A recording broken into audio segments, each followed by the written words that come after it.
Halo, selamat datang di channel Exploring Herbal. Ilmu herbal itu terus berkembang dengan penelitian yang dilaksanakan setiap saat di seluruh belahan dunia. Channel ini membantu Anda untuk memilah dan menyajikan setiap informasi herbal yang terbaru dan juga terpercaya. Tonton setiap video secara rutin dan lengkap sampai akhir. Semakin banyak Anda menambah ilmu, maka semakin paham Anda tentang penggunaan herbal yang ilmiah dan juga rasional.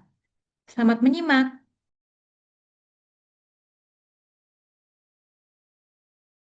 Kita semua pasti udah nggak asing lagi kan sama kunyit? Bumbu kuning yang kayaknya wajib ada di dapur kita. Tapi pernah kepikiran nggak kalau kunyit itu punya sepupu yang super misterius, langka, dan jauh lebih sakti? Oke, kita bahas lebih dalam ya. Coba deh, lupain dulu warna kuning emasnya kunyit biasa. Sekarang, bayangin ada rimpang yang pas kita potong, dalamnya itu warnanya biru gelap pekat, hampir hitam. Keren banget kan? Nah, ini dia penampakannya. Keren banget kan?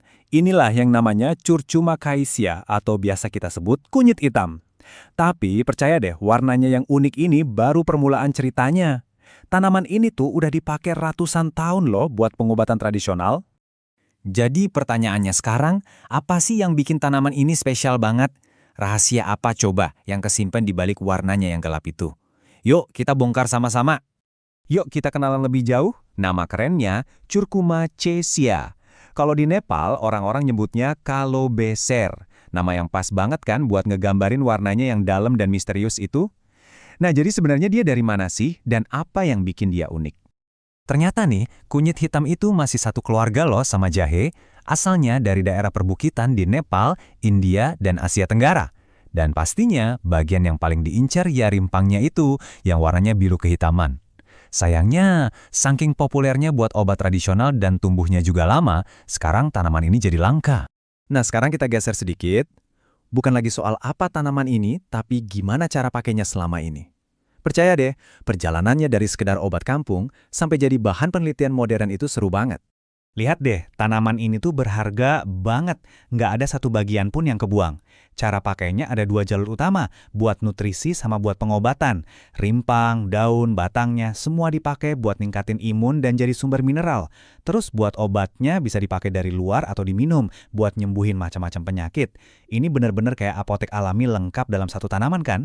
Poin utamanya itu serbaguna banget. Kalau buat pemakaian luar, pastanya diolesin ke luka biar nggak infeksi. Kalau buat diminum, toniknya bisa buat ngatasin masalah pernapasan kayak asma dan bronkitis. Bahkan, katanya nih, bisa bikin cepet sembuh abis operasi. Bener-bener multifungsi ya. Oke, cerita tradisionalnya emang keren. Tapi, apa kata sains? Sebenarnya ada apa sih di dalam rimpang biru ini yang bikin dia punya kekuatan penyembuhan sehebat itu? Jawabannya ada di satu kata, fitokimia. Gampangnya gini, anggap aja ini kayak toolkit atau seperangkat alat canggih yang diproduksi sama si tanaman. Nah, tiap alat punya fungsi khusus, dan kunyit hitam ini toolkitnya lengkap dan kuat banget. Terus isi toolkitnya apa aja? Para peneliti udah nemuin banyak kelompok senyawa. Tenang, gak usah pusing sama nama-nama ilmiahnya, kayak Arthur Merone atau 1.8 Cineol. Anggap aja mereka ini para spesialis. Ada yang jago ngeredain radang, ada yang jago ngelawan kuman. Masing-masing punya peran penting yang bikin tanaman ini ampuh banget. Nah, ini dia nih, beda paling pentingnya. Kita kan kenal kunyit biasa karena kurkuminnya kan? Anehnya, kunyit hitam ini justru kandungan kurkuminnya paling rendah dibandingin sepupu-sepupunya. Kekuatannya itu bukan dari kurkumin, tapi dari senyawa lain, terutama kamper yang kadarnya tinggi. Ini benar-benar ngebolak-balikin pandangan kita soal keluarga kunyit. Sekarang kita masuk ke bagian puncaknya. Kita udah tahu alat-alatnya apa aja. Sekarang, yuk kita lihat apa aja yang bisa dilakuin sama alat-alat ini berdasarkan bukti-bukti ilmiah. Pertama, dia itu antioksidan. Bayangin aja, fitokimianya ini kayak pasukan kebersihan di dalam sel kita. Mereka nyari-nyari molekul jahat yang namanya radikal bebas, terus dinetralisir, diubah jadi air yang nggak berbahaya. Ini kayak ngasih perlindungan super dasar buat sel-sel tubuh kita. Lanjut, dia juga anti-inflamasi alias anti radang.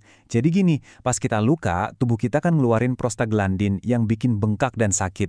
Nah, senyawa di kunyit hitam ini tugasnya ngeblok produksi prostaglandin itu. Ibaratnya kayak langsung matiin saklar alarm rasa sakit dan bengkak di pusatnya. Kemampuan antibakterinya juga nggak main-main. Senyawa-senyawa ini bisa secara fisik ngerusak dan ngelubangin dinding sel bakteri. Akibatnya, isi sel bakteri jadi bocor keluar, dan ya udah, bakterinya hancur. Ini cara bertahan dari infeksi yang efektif banget. Dan ini mungkin yang paling dahsyat, potensi anti kankernya. Ekstrak kunyit hitam ini bisa memicu apoptosis, atau gampangnya kematian sel terprogram. Jadi ini kayak ngasih perintah ke sel kanker buat bunuh diri. Sel kankernya bakal nyusut, pecah, terus mati. Dan yang paling penting, proses ini nggak ngerusak sel-sel sehat di sekitarnya. Keren kan? Dengan semua kekuatan super ini, terus gimana masa depannya kunyit hitam?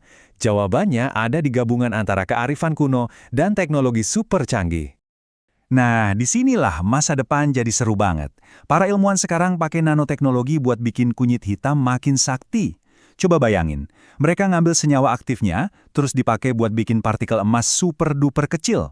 Partikel-partikel ini tugasnya kayak kurir pinter yang nganterin obat langsung ke sasarannya. Misalnya sel kanker payudara. Jadi efeknya maksimal, tapi efek sampingnya minimal. Dan jangan lupa, potensi ekonominya juga gede banget. Industri kosmetik herbal aja tumbuhnya lebih dari 5% per tahun loh. Permintaan buat bahan alami yang ampuh kayak kunyit hitam ini lagi naik daun banget. Jadi, dampaknya itu jauh lebih luas dari sekedar obat. Ini soal nilai ekonomi yang bisa bantu petani lokal, soal budaya yang terus dijaga lewat ritual, dan juga manfaat buat lingkungan karena bisa bikin tanah lebih sehat. Ini benar-benar tanaman yang ngasih banyak keuntungan.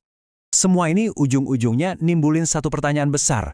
Di saat kita sibuk nyari solusi buat masalah kesehatan modern, jangan-jangan jawaban terbaiknya justru udah nungguin kita selama ratusan tahun, tersembunyi di dalam tanah, dan kayaknya kunyit hitam ini ngasih sinyal kuat kalau jawabannya adalah iya.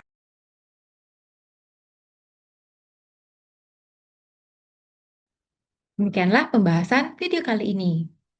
Sampai jumpa di video berikutnya besok pagi. Jangan lupa aktifkan lonceng notifikasi sebagai pengingat.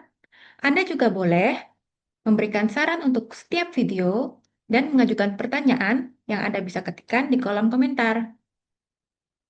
Dukung terus channel ini dengan mengklik like dan subscribe.